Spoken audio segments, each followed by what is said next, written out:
พ่อเคยเห็นโนราเป็นคนดีในสายตาพ่ออยู่พ่อเคยเบิ่งจุดดีเคยเบิ่งความตั้งใจของโนราบ่จนกว่าโนราจะมาฮอดจุดนี้ได้มันยากลำบากขนาดใดพ่อเคยรู้บ่พ่อบ่เคยเป็นห่วงบ่เคยให้กำลังใจโนราด้วยซ้ำมีแต่ให้มีแต่ด่าจนบางทีโนราก็แอบคิดว่าโนราเป็นลูกของพ่ออยู่วะ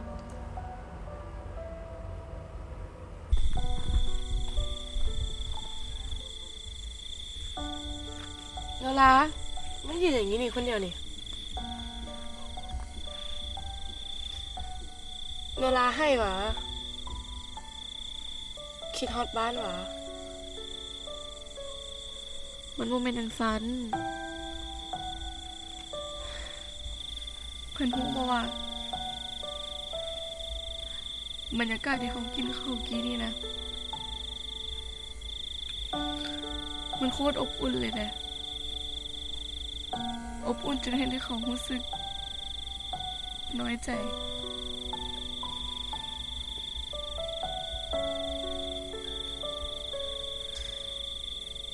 เห็นอย่างมันบ่ดีวะมันดีหลายเลยแหละเพียงแต่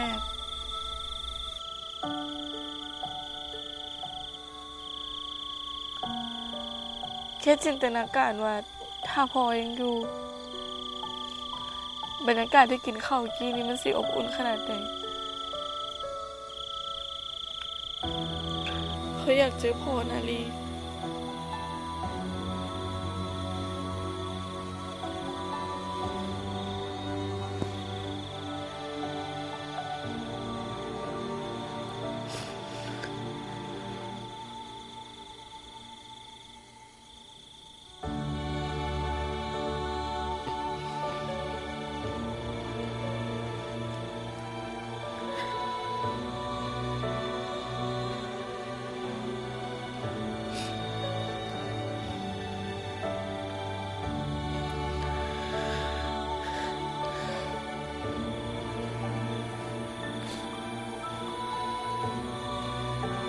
เด็ก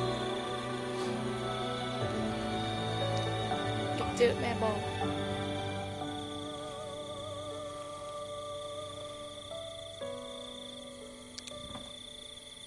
นาลียังโชคดีได้ที่มีโอกาสได้เจอแม่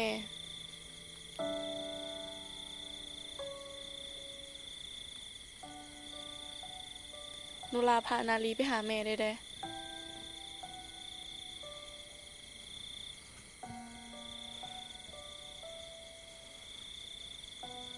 แต่ว่านาลีซอยโนราเรื่องหนึ่งได้บ่ถ้านาลีซอยโนราเรื่องหนึ่งได้โนราสัญญาว่าจะพานาลีไปหาแม่เอง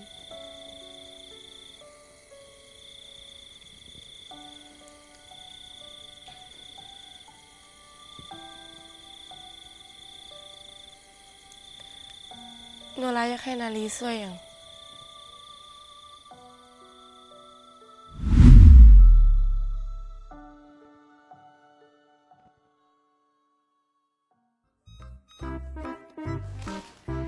Welcome to Resista Academy ท่าแดง ป้าบ้านเอลิซี่หลังใหญ่แท้ หลังใหญ่แต่กันยังพรบเบิร์ด ว่าแต่เอริซี่ให้ทรงผมอย่างนี้ เอ้า กระทรงผมปัดข้างอะดิไม่เคยเห็นสบอก ปัดข้างอ๋อทรงผมสาวกีฟีโนแดงกันตัว นั่นแหละ ทรงผมปัดข้างไผ่มากก็มากไผ่บ่มากก็ต้องมากนะ พอไปเข้าไปข้างในเดี๋ยวโนราจะน้ำให้กิน ไปอันนี้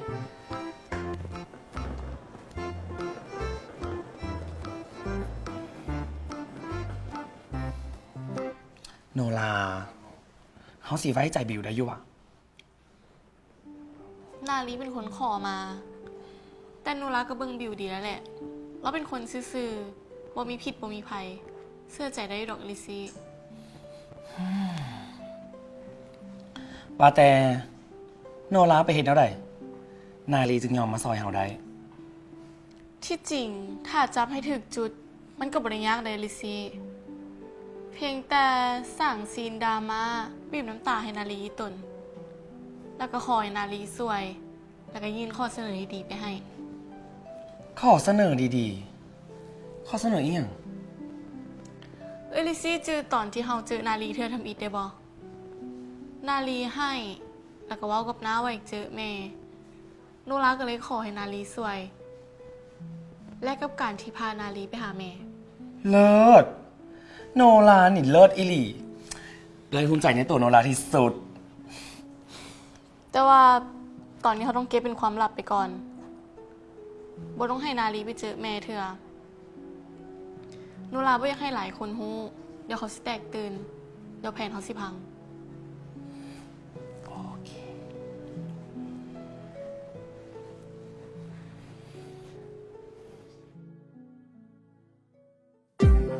โอเค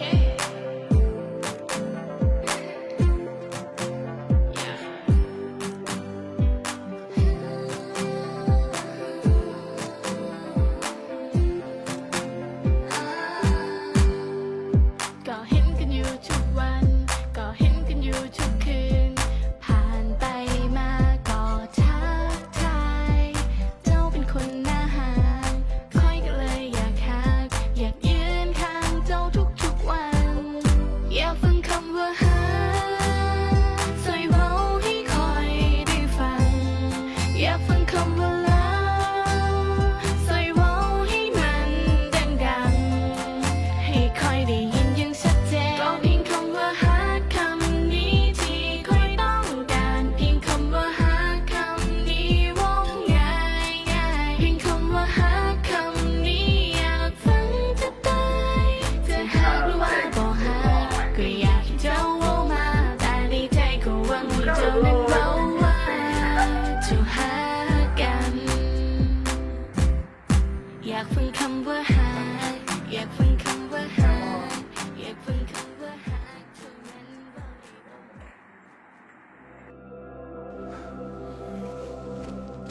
ด้ โนรานาลีมาแล้วเป๊ะเป๊ะเป๊ะโบเป๊ะบ้านใดอาบิกมาวงมนใส่เลย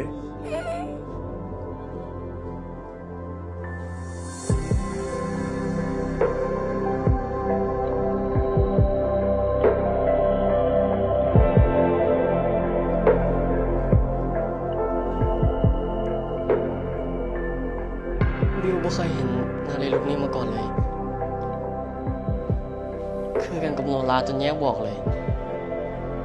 แยกบ่ออกเนี่ยบิวกันยังหัวากำลังลงกับนาลีอยู่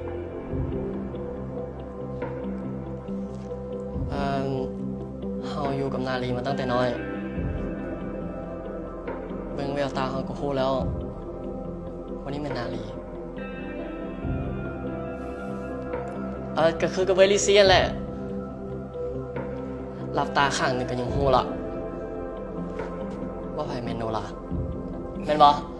แน่นอนอยู่แล้วแม่นไผ่สิเบิงบ่ออกแขนฮักปะนี่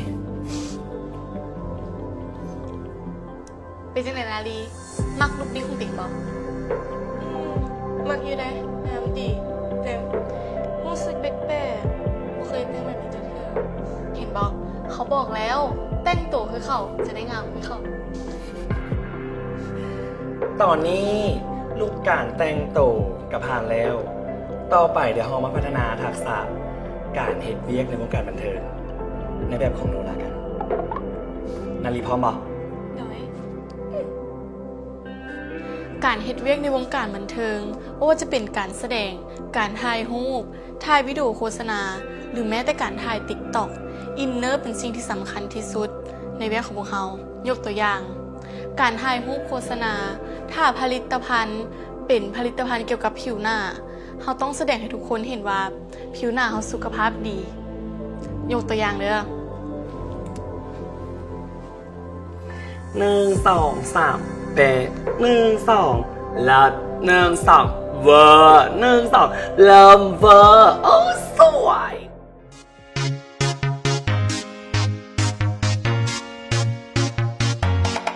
เมื่อสิวขึ้นกาทันหันวัยรุ่นหูสะกดดัน สิวเหล่านั้นน่ารำคัญอยากบีบออกเลยทันที เมื่อก่อนเป็นสิวแบบนี้มันหงุดหงิดตลอด แต่เดี๋ยวนี้มีเอ็นเนสมาสิวเหล่านั้นหายไปหายหายหายหาย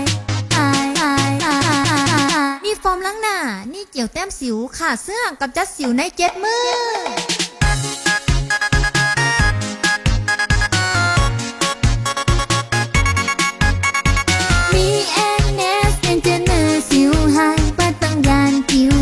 เป็นมิตรดีต่อผิวลาลาลามีแอนเนสยังจะเนื้อสิวหายป้าต้องการผิวแห้งเป็นมิตรดีต่อผิวลาลาลาแอนเนส เมนเทอร์ซัมแอคเนสเคล็ดลับด่าใสเคลียร์ทุกปัญหาสิว นาลีคือเต้นตรงนี้ฮูบอกมันโคตรเพอร์เฟกเลย โนราว่าคิดเลยว่านาลีจะเฮ็ดได้ไวขนาดนี้ สุดยอดเลยนาลี เห็นบอเขาบอกแล้วว่านาลีเห็นได้สุดยอดเลยนาลี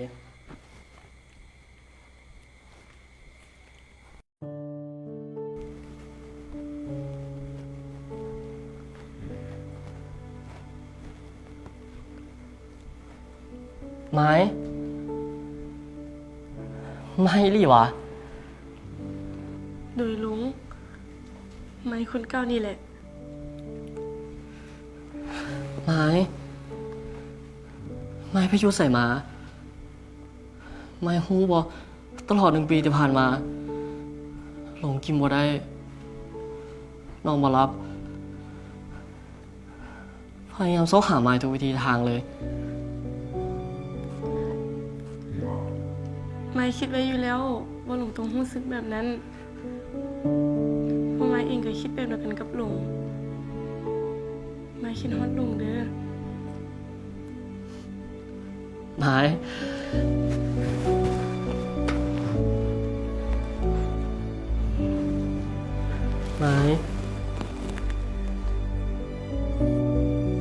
อย่าจากหลงไม่ใส่อีกเด้อ โดย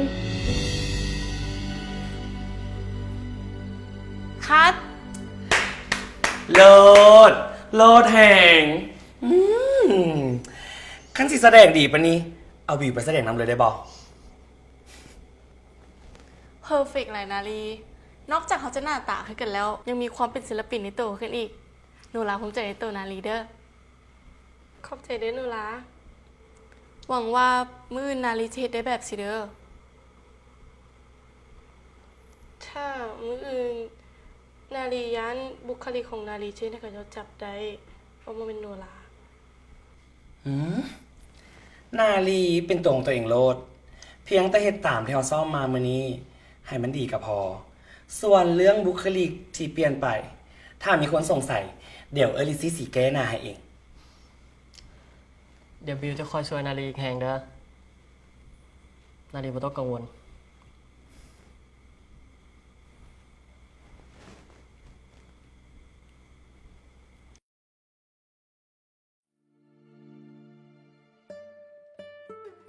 เรื่องนี้ไอ้วาซิเราเป็น2 ยุคมันเบิ่งแบบ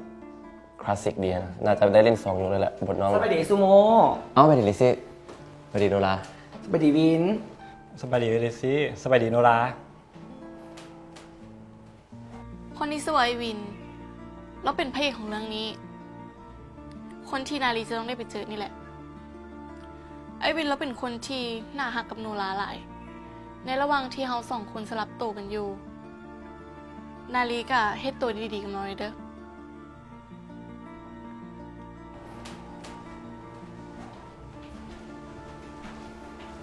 สบายดีไอซูโม่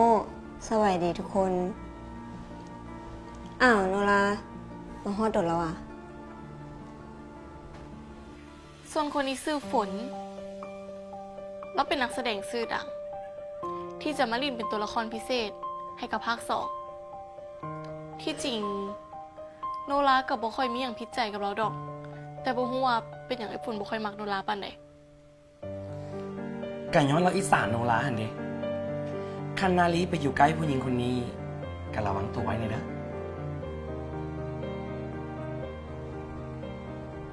อ๋อพอดีมื้อนี้โนรานบ่ค่อยสบาย ก็เลยบ่ค่อยแอคทีฟคือแต่ละมือแต่ทุกคนบ่ต้องเป็นห่วงโนรายังเฮ็ดเวียกได้ปกติ อ๋อ แล้วผมมากับโนราเลย โอ้เห็นป่ะลืมแนะนำเลย อันนี้คือบิวผู้ซวยใหม่ของลิชชี่เอง อ๋อ โอเค มานั่งเดี๋ยวแจกบทให้ กินข้าวมาแล้วปะ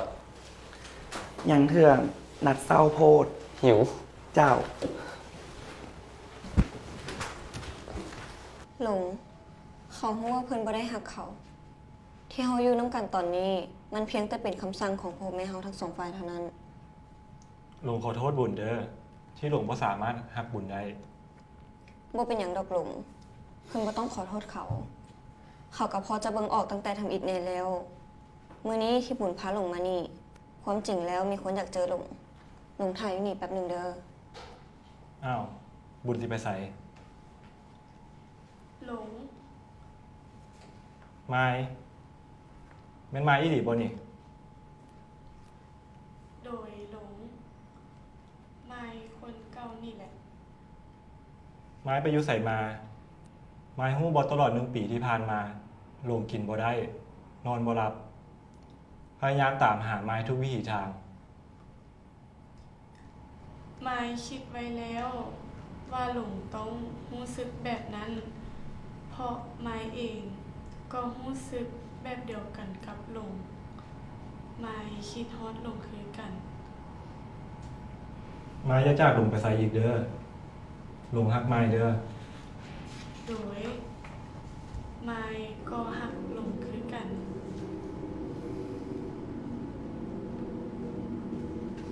โอเค โนรามันแปลกๆไว้ไหมคือว่าเต็มที่นี่แหละ เดี๋ยวพักสักนิดก่อนเนาะไอ้ขอไปข้างนอกกันมีแต่จังหน่อยไปซ่อมเลยของซ่อมเลยเจอกัน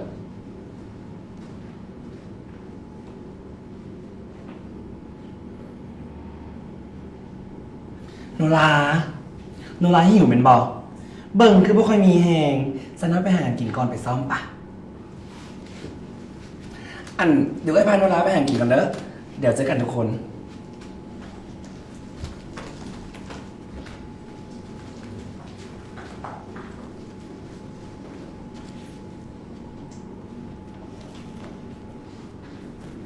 เดี๋ยวเข้าไปคนเด้อ โอเคสั้นเจอกัน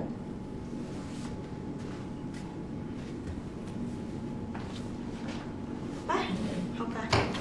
จีเพิ่นว่ามื้อนี้โนราแปลกๆบ่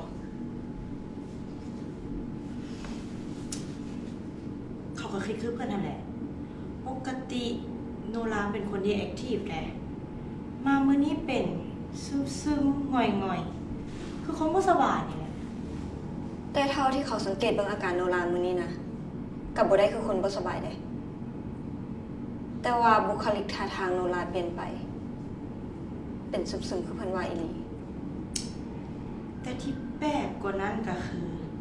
การที่เพิ่มผู้ช่วยผู้จัดการ ทั้งที่เขาเบิ่งหน้าตาบุคลิก คือบ่เป็นผู้จัดการนี่แหละ ประเด็นนี้ก็น่าคิด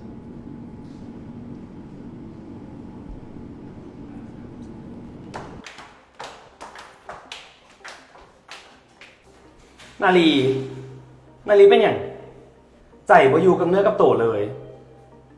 คือมองซ้อมกันมาแล้ว เกี่ยมกันมาทุกอย่างแล้วฮู้บ่สิ่งที่นาลีเฮ็ดวังกี้นะมันน่าสงสัยแฮงป่านนี้คนอยู่ในห้องนะคือสิกำลังคิดอยู่ว่าเกิดอย่างขึ้นกับโนราคนนี้ เอลิซี่ใจเย็นก่อนก็ได้ นาลีเราอาจจะยังกังวล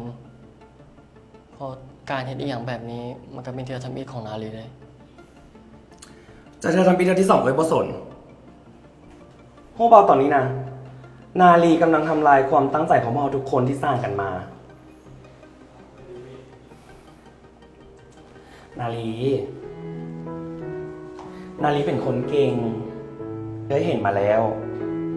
ตอนนี้นาลีถิ่มความกังวลใจทุกอย่างออกก่อนได้บอสิ่งที่นาลีเฮ็ดอยู่ตอนนี้เป้าหมายเป็นอย่างนาลีบ่อยากเจอแม่แล้วหวะ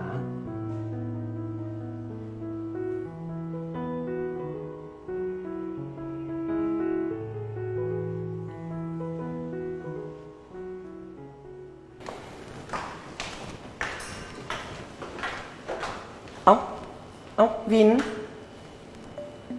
มาหาไผ่อยู่แถวนี้ เราตั้งใจมาหาโนรานี่แหละ เห็นโนราเป็นเงียบๆผิดปกติ โนราโอเคบ่ โอ้ยทรงนี้เพิ่นหับเวียกหนักก็เลยบ่ค่อยมี energy ปานใดแต่โนราโอเคเด้อ โนรายังจะซ้อมไหวอยู่อ่ะ ถ้าบ่ไหว เดี๋ยวไอ้ข้อผู้กำกับให้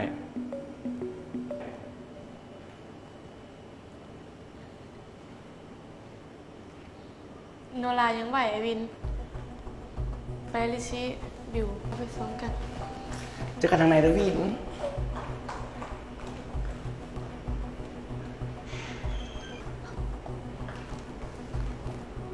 โนราเป็นอย่างของเรากันแท้ นาลีเฮ็ดได้ดีแฮงตอนแรกก็เป็นห่วงได้แต่ว่าพอหลังๆมาได้ซ้อมได้แสดงจากแต่เอากำลังใจมาแต่ใส่เฮ็ดดีจนหน้าประหลาดใจเลยได้ ค่อยมีเรื่องจะถามเจ้า ไอวินมีอยากจะทำโนรา พวกเจ้ากำลังพักกันเฮ็ดอย่างอยู่พักกันปิดบังนี่อย่างเซาลินละครได้แล้วค่อยฮู้ว่าเจ้าบ่เป็นโนรา ไอวินเก็บเรื่องนี้เป็นความลับได้บ่